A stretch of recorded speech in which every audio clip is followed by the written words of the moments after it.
Welcome back to Talking About, a series that we do here at the Central Texas Conference that is focused on evaluating, discussing, and sharing content that is happening in our local churches and how other local churches in our conference can use technologies and tools to stay connected with the congregations and community. My name is Bradley Alexander, and I serve as the Central Texas Conference web designer and social media strategist, and I'm very excited to have you join us today as we welcome Reverend Lance Marshall, co-pastor First United Methodist Church in downtown Fort Worth, as we talk about a really important topic.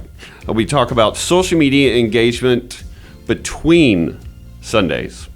Thank you so much for joining us today, Lance. I'm really excited to have you here. I've been watching your social media throughout the pandemic and been just been really impressed with the varying of content that y'all provide. Yeah. Thanks, Bradley. So tell us a little bit about your ministry context and maybe how that has shifted in the COVID-19 journey. Yeah. Just a little bit. So. Yeah, well, our church met in person for 150 years and then that stopped. It's good to be here. It's good to be anywhere outside of the house, to be honest. So our church is located in downtown Fort Worth. It's a church that averages 1,200 people or more on a Sunday. And like everybody else, in mid-March, that came to a screeching halt. And so we were well set up to do Sunday live broadcasts. That's something that we already did. Our church has a history of a television ministry back in earlier decades, and now we're just broadcast online, but we had the equipment we needed for an online broadcast. So we didn't have to spend a whole lot of time getting up to speed on that. But like you mentioned, okay, that's Sunday between 9 a.m. and noon. What do we do to engage? Because I think outside culture, people think about, well, Sunday morning worship isn't happening in person, but what about all the other ways in which we make connections with our community? What about the ways we do evangelism? What about the ways we do discipleship, staff meetings, etc.? All those things also weren't happening in person. So we had to think through all of those different ways, and we want to talk about social media today. That became a really huge point of ministry for us. Right. And obviously, during the last 5 months, of course, in the pandemic, social media, as you said, became incredibly important. And web presence through a website and Zoom video conferencing and everything that was involved in that became, as common as using a Bible in Bible study. Yeah, so you said you wanted to talk a little bit about what we're doing. So the primary point of engagement for us from our congregation and our mission field to social media platform usage is Facebook. So we all know there's a million different kinds of social media. And for example, if you're trying to reach teenagers, you're not going to find them on Facebook, of course. That's going to be all Instagram, if even that anymore, with TikTok now and other opportunities. Our youth ministries are leveraging those. For the majority of our congregation, Facebook's the best place to find them. We have never had a whole lot of Twitter engagement. And so that's where a lot of ministry's been taking place. We have something that's been out every single day. I know that's not realistic for a lot of churches. That's been a long-term practice. But the biggest change that we've had is in the way that we leverage social media. And I'm going to embarrass myself here, but a kind of a 3-point idea hit me on the car when I was over here. So can I share the nerdy revelation I had? I didn't realize this was what's happening. But, for a long time, I think people have been trapped from a church context in terms of their imagination and how to use social media. And that's been sharing. They use social media to share. And that looks in a lot of contexts like in the before times, pre-Corona tide, that looked like, hey, y'all, we're having this gathering coming up on this date. Here's the date. Here's the time. I hope you can join us. Or it would be sharing of, hey, here's our church. We're here in the neighborhood. I hope you join us. Or, hey, here's a Bible verse over a picture of a meadow. Join me in praying, right? And I think that's the way that a lot of us, our imagination was limited to social media in terms of sharing. And that's not valueless. I would say that's the least valuable way that we've found social media to work for us. I think the next level of using social media, and I would invite every church to think about how to do this in their context, is using social media to actually say something, to actually make a proclamation, to provide something. So I think for a lot of us, particularly I'm imagining the people who are joining us today probably are in some sort of a speaking or leading position in a church. So our first place we immediately go to is like, well, this would look like actually typing out your sermon, or maybe even recording a sermon for Facebook, or recording a message for your conversation for Facebook. Not just inviting people, hey, come to this thing at a different day and time to experience it, but actually experience it right here, right now. I think that's probably the first place that we would imagine it. One of the great things about media or ministry online is you can actually measure people's engagement, how long they tune in, how much they experience. That's a come to Jesus moment for everybody too, right? Sure. When you realize that your 45-minute video, very few people watched all 45 minutes of it, you can start to see pretty clearly what is resonating with people most strongly, which is really helpful. One of the ways in which I never would have imagined, but our church has had the most engagement on social media, is with music content. Never would have guessed this. And for those who aren't familiar with our church, the majority of people who participate in worship do so in the cathedral, high church style, choir, 7-rank organ, that kind of worship. Well, recordings of hymns and videos of that more kind of classical or high church style, it's actually some of our most engaged content that we have online, which surprised me because I don't think of like social media and choir video performances, right? I think I immediately slot social media into being millennial or Gen Z people. That's not the case with Facebook. That's primarily people who have a very different context for worship. And what are people missing right now but the ability to go be in the sanctuary and hear the organ and see the choir? And so it's been amazing to see how much connection and engagement has happened in our church, sharing content like that. I never would have guessed it, but our music folks did, and they hit it out of the park with that. And so I think that's where you're going to see the most engagement numerically when it comes to social media. Those are things that are going to get the highest amount of views and shares, etc. But what has really changed for us, and we'll never go back, even when we go back to physically meeting in person, is learning how to use social media as a place to actually do something. And so to actually be together.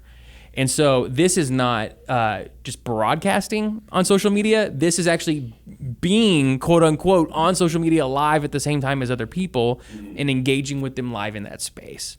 And so that's been the thing that we never did pre-Corona tide and are now doing constantly. It started with kind of a gut feeling I had beginning right when we all of a sudden things were shutting down and things were looking shaky and scary. I just started saying, let's have a 9 a.m. time of prayer.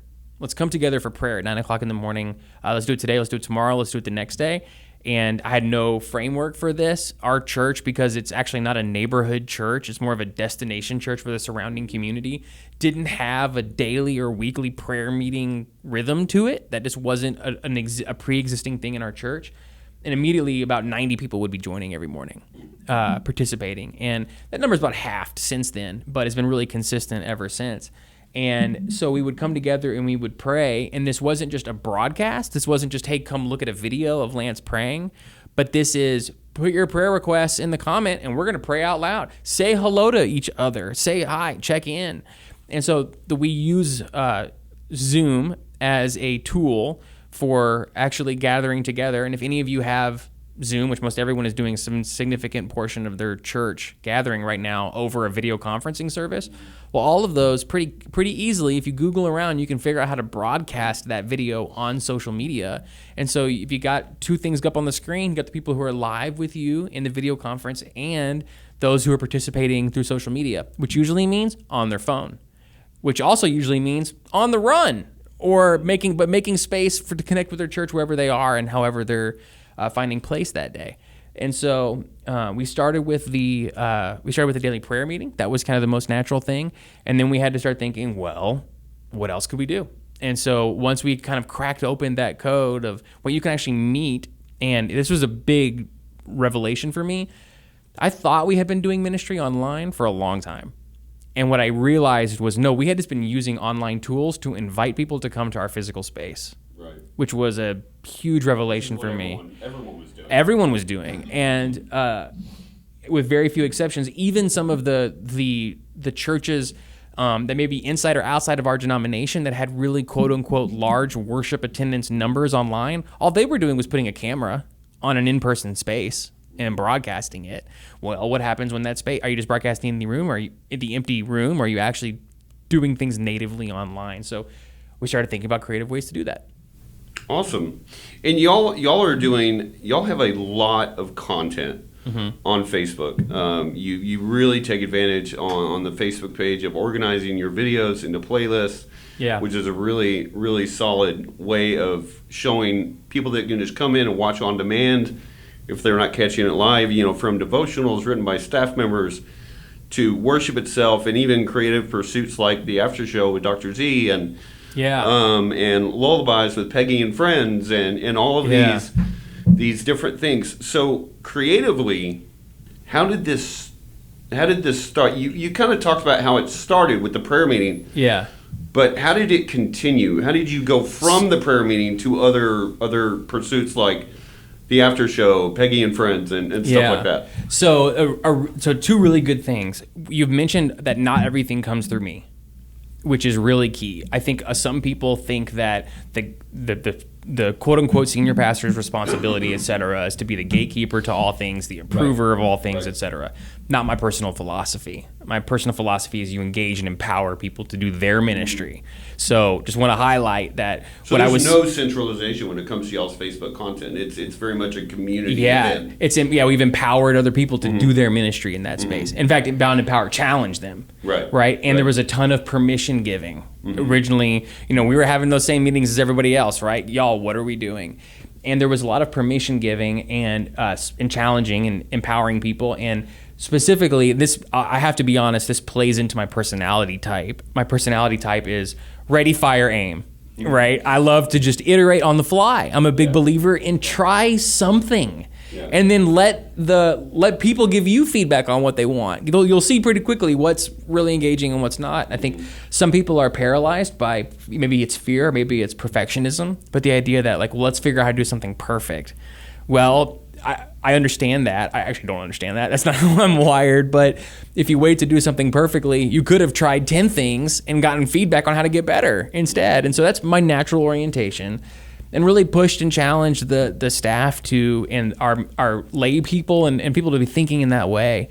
And so those are the two things I would push up. Really strong decentralization, empower the community, invite the community, celebrate the community, trying things. It doesn't matter if anyone watches or not. We're trying stuff. Right. And the medium is the message in a lot of ways. And by that I mean, whether you watch any of our content at all, and a lot of it is video because people are consuming a ton of video. Remember, it's almost all on their mobile devices as well. Almost no one is consuming their video on a desktop computer or even a laptop. But the medium is the message in that whether they even don't watch 1 second of it, they can't help but know that their church is alive.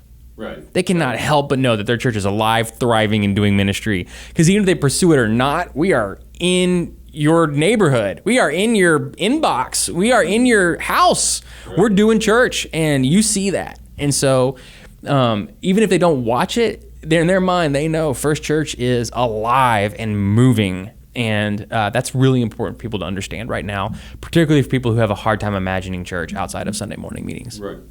So. Right. When it comes to your social media, though, has this changed your discipleship path as a church? Has this changed how you're engaging in people? How has this changed ministry overall at First Church in downtown Fort Worth? What is social media? What has the COVID-19 journey done to that? Are you reaching people you haven't reached before? How has that changed First Church? Yeah, I think what it really did, and what we'll continue to do on the other side of quote unquote normal, is it forced us to do something we were we knew we should do and we're planning on doing. And we understood the importance of investing in ministry in digital spaces. And that is, long story short, I would describe that as, can you be discipled in and through our community without stepping at 5th Street downtown? Yeah. And that was a vision and a goal for our church, but it had no timetable. It was like a someday maybe kind of thing. And all of a sudden, this made it urgent. And so it's never going to stop because we always knew we needed to do it. The difference between March and now is we've got an idea of how to do it. Right. And so why would we stop something that we've learned how to do? It really put us out of our comfort zone and made us invest time, energy, and spirit into something that beforehand was always secondary to in person. And I think that's the thing that's really been highlighted for us that will be different forever is valuing online. We always valued the presence in the seats on a Sunday morning most highly. And that's still great, and I can't wait. But we have a newfound value of people who this is how they engage. And part of that, and you've included it, is have we reached people we haven't reached before? And I think the most important way to say that is rather than say yes, I think the answer is yes. But most importantly, I think it's important to say heaven knows. Because I was a non-Christian young adult who was out in the suburbs of Chicago, and so my heart was changing, and I was wanting to engage deeply, but I wasn't comfortable in a local church. I didn't have any invitations to a local church, and ultimately, I had life-transforming discipleship in my life take place via the online broadcasts and podcasts of a church in a different state that I never attended. And so they never had me on their attendance rolls. They never had me as any other indicator more than an anonymous download of 50 or 60 worship services. But they spiritually fed you. Oh, they didn't spiritually fed me. They connected me to the transforming grace of God. Absolutely. And so I was discipled in and through that church. And they never got my name. They never got my money. They never got anything from me other than the fulfillment of their God-given mission. And so a question of have you encountered people you wouldn't have reached before? I could think of some examples. I'm more excited to say heaven knows, and that gives me a lot more energy and enthusiasm. Well, Lance, we appreciate you joining us today, and those of y'all in the local church, we invite you to share your stories with us of tools and technologies that you're using in your local church. You can do that by emailing Vance Morton at the email that is provided for you on the screen, vancemorton@ctcumc.org. And you can also visit our website at ctcumc.org to share your stories with us of tools and technologies that you're using in your local church and how we can share with the other local churches and how we can make disciples for Jesus Christ for the transformation of the world together.